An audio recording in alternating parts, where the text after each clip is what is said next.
നമസ്കാരം.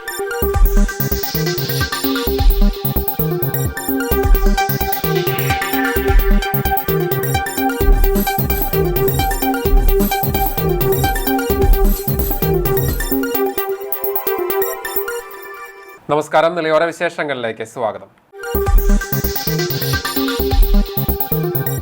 കുലുക്കല്ലൂർ വണ്ടുംതറയിൽ വീട് കുത്തി തുറന്ന് കവർച്ച. 7 പവൻ സ്വർണ്ണാഭരണവും 2.5 ലക്ഷം രൂപയും മോഷണം പോയി. കൊപ്പം പോലീസ് അന്വേഷണം ആരംഭിച്ചു. കുലുക്കല്ലൂർ വണ്ടുംതറയിലാണ് വീട് കുത്തി തുറന്ന് 7 പവൻ സ്വർണ്ണാഭരണവും 2.5 ലക്ഷം രൂപയും മോഷണം പോയത്. വണ്ടുംതറ ചെമ്പോട്ടുതൊടി ഹംസയുടെ വീട്ടിലായിരുന്നു മോഷണം. ഹംസയുടെ മാതാവിന്റെ ചികിത്സയുമായി ബന്ധപ്പെട്ട് കുടുംബം പെരിന്തൽമണ്ണയിലെ സ്വകാര്യ ആശുപത്രിയിലായിരുന്നു. വ്യാഴാഴ്ച രാവിലെ വീട്ടിലെത്തിയപ്പോഴാണ് മോഷണ വിവരം അറിയുന്നത്. പിറകുവശത്തെ വാതിൽ കുത്തി തുറന്നാണ് മോഷ്ടാവ് അകത്ത് കയറിയിരിക്കുന്നത്. മുറിയിലെ അലമാറിൽ സൂക്ഷിച്ചിരുന്ന സ്വർണവും പണവുമാണ് മോഷ്ടിച്ചത്. വീടുപണിക്കായി സൂക്ഷിച്ചിരുന്നതായിരുന്നു പണമെന്നാണ് വീട്ടുകാർ പറഞ്ഞത്. ഹംസയുടെ പരാതിയെ തുടർന്ന് കൊപ്പം പോലീസ് കേസെടുത്ത് അന്വേഷണം ആരംഭിച്ചു. പോലീസ് ലോകവും വിദഗ്ധർ ഉൾപ്പെടെയുള്ള പരിശോധനാ സംഘവും സ്ഥലത്തെത്തി അന്വേഷണം നടത്തി. ഇന്നലെ രാത്രി സംഭവിച്ചാണ്. നമ്മുടെ വീട്ടിൽ വണ്ടിക്കണ്ട് പറക്കൂടി റോഡിൻ്റെ അര കിലോമീറ്റർ ഇല്ല, ഒരു 300 മീറ്റർ ഉള്ളൂ. ഇവിടെ ഇന്നലെ രാത്രി വീട്ടിൽ ആളില്ലാത്തൊരു ദിവസമായി എന്നുള്ളത് എങ്ങനെ മണത്തറിഞ്ഞിട്ടാണ് ഇത് സംഭവിച്ചിട്ടുള്ളത്. ഇവിടെ കളവ് നടന്നതാണ് ഇന്നലെ രാത്രി. അപ്പോൾ അതിന് രാത്രി നമ്മൾ ഉമ്മ ഹോസ്പിറ്റലാവുക കാരണം അഡ്മിറ്റ് ആവുക കാരണം ഹോസ്പിറ്റലായിരുന്നു. അപ്പോൾ ഇന്നലത്തെ ഒരു ദിവസം മാത്രമാണ് ഇവിടെ വീട്ടിൽ ആളില്ലായിരുന്നത്. അതേ സമയത്ത് അത് എങ്ങനെ അവർ മണത്തറിഞ്ഞിട്ടാണ് രാത്രി വന്നിട്ട് വീട് കുത്തി തുറന്ന് വീട്ടിലുള്ള സാധനങ്ങളും കുറച്ച് സാധനങ്ങളൊക്കെ പോയിട്ടുണ്ട്, കുറച്ച് കാശും പോയിട്ടുണ്ട്. അപ്പോൾ എല്ലാവരും ശ്രദ്ധിച്ചാൽ നല്ലതാണ്. കാരണം ഒരൊറ്റ ദിവസം എന്ന് പറഞ്ഞാൽ 12 മണിക്കൂറിൻ്റെ ഇടയിൽ ഉണ്ടാകുന്ന സംഭവങ്ങളാണ്. അതൊരു 2 മണിക്ക് ശേഷമാണ് അവർ വന്ന് കയറിയിട്ടുള്ളത്. കയറി എല്ലാം പൊളിച്ച് വീട്ടിലുള്ള എല്ലാ അൽമറകളും കാര്യങ്ങളും എല്ലാം അവർ പൊളിച്ച് എടുത്ത് എല്ലാം ചെക്ക് ചെയ്ത് കുറച്ച് സ്വർണ്ണം ഉണ്ടായിരുന്നു, കുറച്ച് കാശുണ്ടായിരുന്നു. അപ്പോൾ അതൊക്കെ എടുത്തിട്ട് അവർ പോകുന്നു. അപ്പോൾ നമ്മളെല്ലാവരും ശ്രദ്ധിക്കുക. എല്ലാ വീട്ടിലും വളരെ ശ്രദ്ധിക്കുന്നത് നന്നായിരുന്നു. കാരണം നമ്മൾ വിചാരിക്കും നമ്മളെ വീട്ടിൽ ഇങ്ങനെ സംഭവിക്കില്ല, അപ്പുറത്ത് പറയുന്നു നോക്കുമ്പോൾ, പക്ഷേ നമ്മൾ വളരെ കുറഞ്ഞൊരു സമയം കൊണ്ടാണ് സംഭവിച്ചിരുന്നത്. അതും ഇങ്ങനെ അത്യാവശ്യ കാര്യമാകുമ്പോൾ ഹോസ്പിറ്റലാവുകയാണ് ഉണ്ടായത്. അത് ഹോസ്പിറ്റലിൽ അഡ്മിറ്റായി എന്നുള്ള ഇതിൽ നമ്മളവിടെ ഇന്നലെ കുറച്ച് സീരിയസ് ആയിട്ട് അവിടെ നിന്നതാണ്. വിളിച്ചമ്പോൾ വന്ന് നോക്കുമ്പോൾ ഫ്രണ്ട് വാതിലൊന്നും ചെയ്തിട്ടില്ല. ഡോറ് നമ്മൾ തുറന്ന് ഉള്ളിൽ കടന്നു നോക്കുമ്പോൾ ബാക്കിയുള്ള ബാഗിലുള്ള ഡോറും കാര്യങ്ങളും തുറന്നു കിടക്കുകയാണ്. അപ്പോൾ എല്ലാവരും ശ്രദ്ധിക്കുക. നാഗലശ്ശേരി 7-ാം വാർഡിൽ കള്ളിക്കുന്നിലെ അനധികൃത മണ്ണ് ഖനനം കളക്ടറുടെ ഇടപെടലിൽ നിർത്തിവെപ്പിച്ചു. കഴിഞ്ഞ മാസം 16-ാം തീയതി മുതൽ രാപ്പകലില്ലാതെ ജിയോളജി അനുമതിയുടെ മറവിൽ അനധികൃതമായി മണ്ണും പാറയും ഖനനം ചെയ്ത് വലിയ വാഹനങ്ങളിൽ കയറ്റിക്കൊണ്ടുപോവുകയായിരുന്നു. ഇതിനെതിരെ പരിസരവാസികൾ നടത്തിവന്ന പ്രതിഷേധമാണ് ഇപ്പോൾ ഫലം കണ്ടത്. പട്ടികജാതി കുടുംബങ്ങൾ താമസിക്കുന്ന വീടുകളോട് ചേർന്നും അതിർത്തിയിൽ നിന്നും അകലം പാലിക്കാതെയും അനധികൃതമായി പാറ പൊട്ടിക്കുന്നത് മൂലം ജനജീവിതം ദുസ്സഹമാക്കിയ സാഹചര്യത്തിലാണ് നാട്ടുകാർ രംഗത്തിറങ്ങിയത്. പൊതുപ്രവർത്തകൻ VB മുരളീധരന്റെ നേതൃത്വത്തിലാണ് പ്രതിഷേധ പരിപാടികൾ നടന്നത്. ജിയോളജി വകുപ്പ്, tahsildar, panchayat secretary, village officer എന്നിവർക്ക് പരാതി കൊടുത്തു. ഒരു ഫലവും കാണാത്ത സാഹചര്യത്തിൽ കഴിഞ്ഞ ദിവസം 40 പേർ അടങ്ങുന്ന കള്ളിക്കുന്ന് സങ്കേതത്തിലുള്ളവർ ജില്ലാ കളക്ടറെ നേരിട്ട് കണ്ട് പരാതി നൽകുകയായിരുന്നു. ഉടൻ തന്നെ ജില്ലാ കളക്ടർ ജിയോളജി വകുപ്പിന് പ്രവൃത്തി നിർത്തിവെക്കുന്നതിനുള്ള നിർദ്ദേശവും നൽകി. ചെറുപ്പളശ്ശേരി അടയ്ക്കാപുത്തൂരിൽ ഹോട്ടലിന് മുന്നിൽ ചായ കുടിച്ചിരുന്നവരുടെ ഇടയിലേക്ക് നിയന്ത്രണം വിട്ട പിക്കപ്പ് വാൻ ഇടിച്ചു കയറിയ അപകടം. ഒരാൾ മരിച്ചു, 4 പേർക്ക് പരിക്കേറ്റു. ചെറുപ്പളശ്ശേരി അടയ്ക്കാപുത്തൂരിൽ ഹോട്ടലിന് പുറത്ത് ചായ കുടിച്ചിരുന്നവരുടെ ഇടയിലേക്ക് പിക്കപ്പ് ലോറി ഇടിച്ചു കയറി അപകടത്തിൽ ഒരാൾ മരിച്ചു. തിരൂർ ചമ്രവട്ടം സ്വദേശി തഹസിലാണ് മരിച്ചത്. 20 വയസ്സാണ്. വ്യാഴാഴ്ച പുലർച്ചെ 2 മണിയോടെയായിരുന്നു അപകടത്തിൽ 4 പേർക്ക് പരിക്ക് പറ്റി.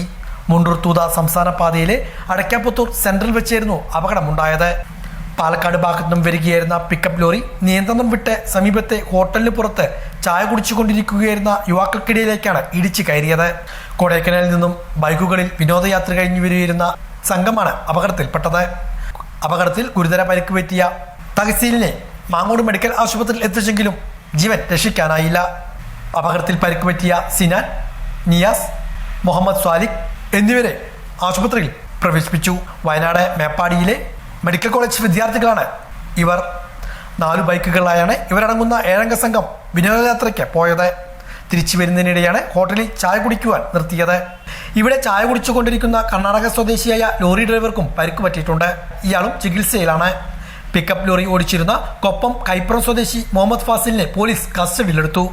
കോഴിക്കുഞ്ഞുങ്ങളുമായി വരികയായിരുന്നു പിക്കപ്പ് ലോറി. ഡ്രൈവർ ഉറങ്ങിപ്പോയതാണ് അപകടത്തിനിടയാക്കിയെന്നാണ് സംശയിക്കുന്നത്. സംഭവവുമായി ബന്ധപ്പെട്ട് പോലീസ് അന്വേഷണം നടത്തിവരികയാണ്. ക്രിസ്തുവിന്റെ കുരിശുമരണത്തിന് മുന്നോടിയായുള്ള അന്ത്യത്താഴത്തിന്റെ സ്മരണയിൽ പെസഹ ആചരിച്ച ക്രൈസ്തവ വിശ്വാസികൾ ഓശാന ഞായർ മുതൽ ഈസ്റ്റർ വരെയുള്ള വിശുദ്ധ വാരത്തിൽ ദേവാലയങ്ങളിലും വിശ്വാസികളുടെ ഭവനങ്ങളിലും നടക്കുന്ന പ്രധാന ചടങ്ങുകളിലൊന്നാണ് പെസഹ. കുരിശുമരണത്തിന് മുൻപ് ശിഷ്യർക്കൊപ്പം അന്ത്യത്താഴം കഴിച്ചതിൻ്റെയും അവരുടെ പാദങ്ങൾ കഴുകി ചുംബിച്ചതിൻ്റെയും സ്മരണ പുതുക്കി ദേവാലയങ്ങളിൽ തിരുക്കർമ്മങ്ങൾ നടന്നു. പങ്കുവയ്പ്പിൻ്റെയും എളിമപ്പെടേണ്ടതിൻ്റെയും സന്ദേശമാണ് പെസഹ ആചരണത്തിലൂടെ ക്രൈസ്തവ വിശ്വാസികൾ മുന്നോട്ട് വയ്ക്കുന്നത്. വ്യാഴാഴ്ച മുതൽ ഞായറാഴ്ച വരെയുള്ള ദിവസങ്ങളിൽ 50 നോമ്പാചരണത്തിലെ പ്രധാന തിരുക്കർമ്മങ്ങൾക്കാണ് വിശ്വാസി സമൂഹം സാക്ഷ്യം വഹിക്കുന്നത്. വ്യാഴാഴ്ച രാവിലെ ദേവാലയങ്ങളിൽ ദിവ്യബലിയും കാൽക്കഴുകൽ ശുശ്രൂഷയും നടന്നു. വെള്ളിയാഴ്ച ക്രിസ്തുവിന്റെ പീഡസഹനത്തെയും കുരിശുമരണത്തെയും അനുസ്മരിച്ചുള്ള തിരുക്കർമ്മങ്ങൾക്ക് ശേഷം വിശ്വാസികൾ അണിനിരക്കുന്ന കുരിശിന്റെ വഴിയും ഉണ്ടാകും. യേശുക്രിസ്തുവിന്റെ അന്ത്യാത്താഴത്തിന്റെ സ്മരണ പുതുക്കി Chalissery Saint Peter's and Saint Paul's Yakobaya Suriyani പള്ളിയിൽ വ്യാഴാഴ്ച രാവിലെ 6:30 പെസഹ ശുശ്രൂഷകൾ നടന്നു. പെസഹ കുർബാനയുണ്ടായി. ഉച്ചയ്ക്ക് 2:30 പെസഹ ഊട്ട്, വൈകിട്ട് 6 സന്ധ്യാ നമസ്കാരം എന്നിവയും ഉണ്ടായി. ദുഃഖവെള്ളി ശുശ്രൂഷകൾ രാവിലെ 8:30 ആരംഭിക്കും. വികാരി ഫാദർ ബിജു മുങ്ങാങ്കുന്നൽ കാർമ്മികത്വം വഹിക്കും. വലിയ നോമ്പിന്റെ ഭാഗമായി 3 ദിവസങ്ങളിലായി നടന്ന സുവിശേഷ യോഗം ചൊവ്വാഴ്ച സമാപിച്ചു. 3 ദിവസങ്ങളിലായി Father Siji Mathew, Father Lijin Kurian, Father Shibin Paul എന്നിവർ വചന സന്ദേശം നൽകി. പെസഹ ശുശ്രൂഷകൾക്ക് വികാരി Father Biju Mungankunnel, trustee CU Shalamon, secretary Titus Davis എന്നിവരടങ്ങുന്ന മാനേജിംഗ് കമ്മിറ്റി നേതൃത്വം നൽകി.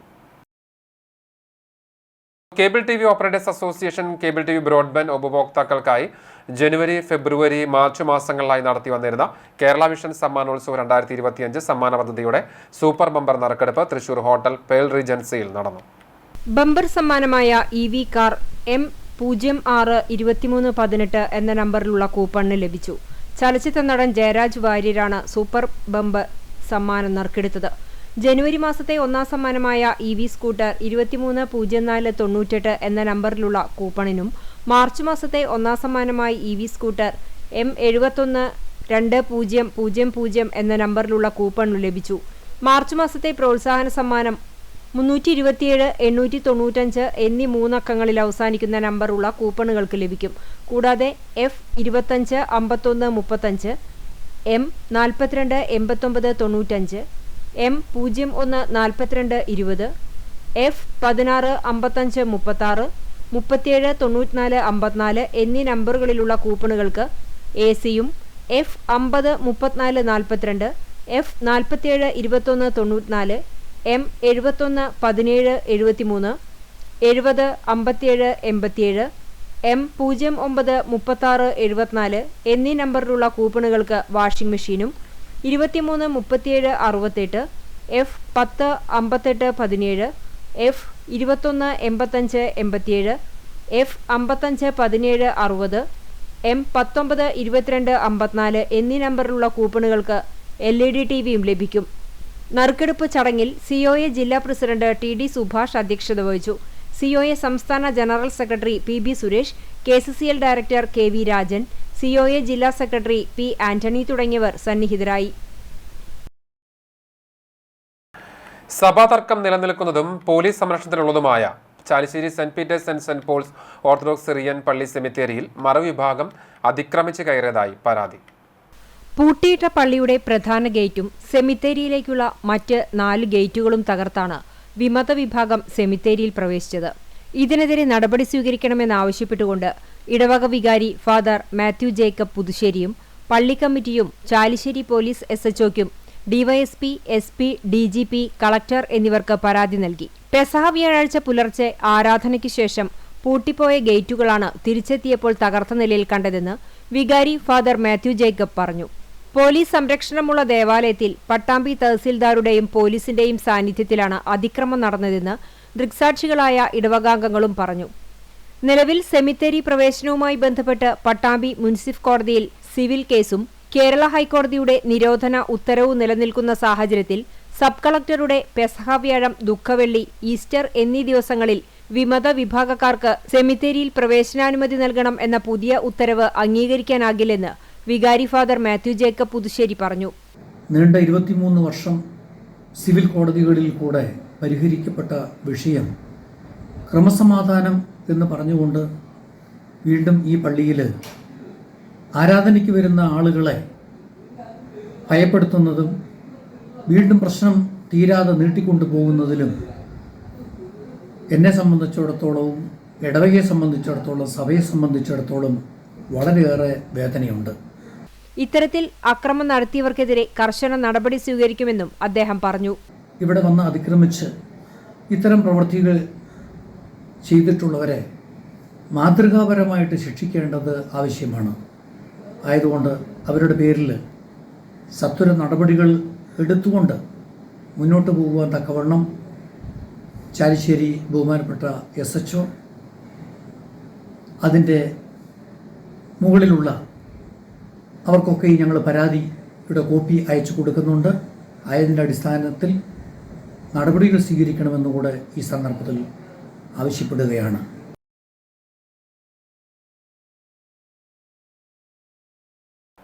പട്ടാമ്പി റെയിൽവേ സ്റ്റേഷനിൽ നിർമ്മാണം പൂർത്തിയായ ലിഫ്റ്റ് യാത്രക്കാർക്ക് തുറന്നു നൽകി. പട്ടാമ്പി സ്റ്റേഷനിൽ ലിഫ്റ്റ് വേണമെന്നത് ഏറെ കാലത്തെ ആവശ്യമായിരുന്നു. ഇതാണ് ഇപ്പോൾ യാഥാർത്ഥ്യമായിരിക്കുന്നത്. പട്ടാമ്പിയിൽ റെയിൽവേ സ്റ്റേഷനിൽ യാത്രക്കാർക്ക് ഇരു പ്ലാറ്റ്ഫോമിലേക്ക് യാത്ര ചെയ്യാൻ ലിഫ്റ്റ് സൗകര്യം വേണമെന്നത് ഏറെക്കാലത്തെ ആവശ്യമാണ്. ഇതാണിപ്പോൾ യാഥാർത്ഥ്യമായിരിക്കുന്നത്. ഇരു പ്ലാറ്റ്ഫോമിലേക്കും കടന്നു പോകാൻ നടപ്പാലമാണ് നിലവിലുണ്ടായിരുന്നത്. പ്രായമുള്ളവർക്ക് കോണി കയറി ഇരു പ്ലാറ്റ്ഫോമിലേക്കും എത്തിപ്പെടാൻ വലിയ ബുദ്ധിമുട്ടായിരുന്നു. ലിഫ്റ്റ് സൗകര്യം വന്നതോടെ നിലവിലെ പ്രശ്നങ്ങൾക്ക് പരിഹാരമുണ്ടാവുകയാണ്. മാസങ്ങൾക്ക് മുൻപാണ് ലിഫ്റ്റിന്റെ നിർമ്മാണം തുടങ്ങിയത്. പ്രവൃത്തികൾ പൂർത്തിയാക്കിയതോടെ ഉദ്ഘാടനത്തിന് കാത്തു നിൽക്കാതെ ലിഫ്റ്റ് യാത്രക്കാർക്കായി തുറന്നു കൊടുക്കുകയും ചെയ്തു. പട്ടാമ്പി നഗരസഭയിൽ കുടുംബശ്രീ അയൽക്കൂട്ടം ഭാരവാഹികളുടെ സംഗമം സംഘടിപ്പിച്ചു. നഗരസഭാ ചെയർപേഴ്സൺ ഒ ലക്ഷ്മിക്കുട്ടി സംഗമം ഉദ്ഘാടനം ചെയ്തു. പട്ടാമ്പി നഗരസഭ കുടുംബശ്രീ ചലനം മെമ്പർഷിപ്പ് പ്രോഗ്രാമിന്റെ ഭാഗമായാണ് അയൽക്കൂട്ട ഭാരവാഹികളുടെ സംഗമം സംഘടിപ്പിച്ചത്. പട്ടാമ്പി GUP സ്കൂൾ വെച്ച് നടന്ന സംഗമം നഗരസഭാ ചെയർപേഴ്സൺ ഒ ലക്ഷ്മിക്കുട്ടി ഉദ്ഘാടനം ചെയ്തു. സാമ്പത്തിക ശാക്തീകരണം എന്ന് വെച്ച് കഴിഞ്ഞാൽ നമുക്കത് പൂർണ്ണമായി എത്തിയെന്ന് നമുക്ക് പറയാൻ കഴിയില്ല, അല്ലേ? നമ്മൾ സ്വന്തമായി തന്നെ എല്ലാ കാര്യങ്ങളിലും നമ്മൾ സ്വയം പര്യാപ്തതയിലേക്ക് എത്തി എന്ന് നമുക്ക് പറയാൻ സാധിക്കില്ല. കാരണം ഇന്ന് ലോൺ എടുക്കുന്നു, അത് നമ്മൾ മറ്റു കാര്യങ്ങൾക്കായി ഉപയോഗിക്കുന്നു, അല്ലേ? ലോൺ എടുത്തു കഴിഞ്ഞിട്ട് നമ്മൾ തിരിച്ചടവ് കൃത്യമായി പോകുന്നുണ്ട്. പക്ഷേ അത് നമുക്കൊരു സമ്പാദ്യമാക്കി മാറ്റാൻ, ഒരു തൊഴിൽ സംരംഭമാക്കി മാറ്റാൻ ആരും അത്ര ശ്രമിക്കുന്നില്ല എന്നതാണ് വാസ്തവം. കുടുംബശ്രീ എന്നതുകൊണ്ട് ഉദ്ദേശിക്കുന്നത് നമുക്ക് സ്വന്തമായ നിലനിൽപ്പ്, സ്വന്തമായ വരുമാനം ഉണ്ടാക്കി സ്വന്തമായ നിലനിൽപ്പിന് വേണ്ടിയിട്ടാണ് നമ്മൾ ഈ പ്രസ്ഥാനം ആരംഭിച്ചത്. CDS chairperson P. ഗീത അധ്യക്ഷത വഹിച്ചു. ചലനം മെമ്പർഷിപ്പ് പ്രോഗ്രാം അനിയൻ കുഞ്ഞ് അവതരിപ്പിച്ചു. ചലനം ഇമോഷൻ റിപ്പോർട്ടർ സോനു അവതരിപ്പിച്ചു. നഗരസഭാ സ്ഥിരസമിതി അധ്യക്ഷ PK Kavitha, councillor Sajna Faisal, marketing DPM Chinthu Manas, CDS മെമ്പർമാർ, accountant, NULM CEO, NULM CMM തുടങ്ങിയവർ പങ്കെടുത്ത് സംസാരിച്ചു. ചാലിശ്ശേരി ഗവൺമെന്റ് ഹയർ സെക്കൻഡറി സ്കൂളിൽ ഉബുണ്ടു ഇൻസ്റ്റലേഷൻ ഫെസ്റ്റ് നടത്തി. സ്കൂളിലെ ലിറ്റിൽ കൈറ്റ്സ് യൂണിറ്റിന്റെ ആഭിമുഖ്യത്തിലാണ് ലാപ്ടോപ്പുകളിൽ Ubuntu version operating system install ചെയ്തത്. 12 കുട്ടികളാണ് സ്കൂളിലെ 27 ലാപ്ടോപ്പുകളിൽ ഇൻസ്റ്റലേഷൻ നടത്തിയത്. അടുത്ത അധ്യയന വർഷം മുതൽ പുതിയ വെർഷനിൽ ആണ് IT ക്ലാസുകൾ നടക്കുക. അധ്യാപകരായ സന്തോഷ്, സമിത, വിജേഷ്, ലാബ് അസിസ്റ്റന്റ് ബിന്ദു തുടങ്ങിയവർ നേതൃത്വം നൽകി. ഇതോടെ നിലയോര വിശേഷങ്ങൾ പൂർണ്ണമാവുകയാണ്. നമസ്കാരം.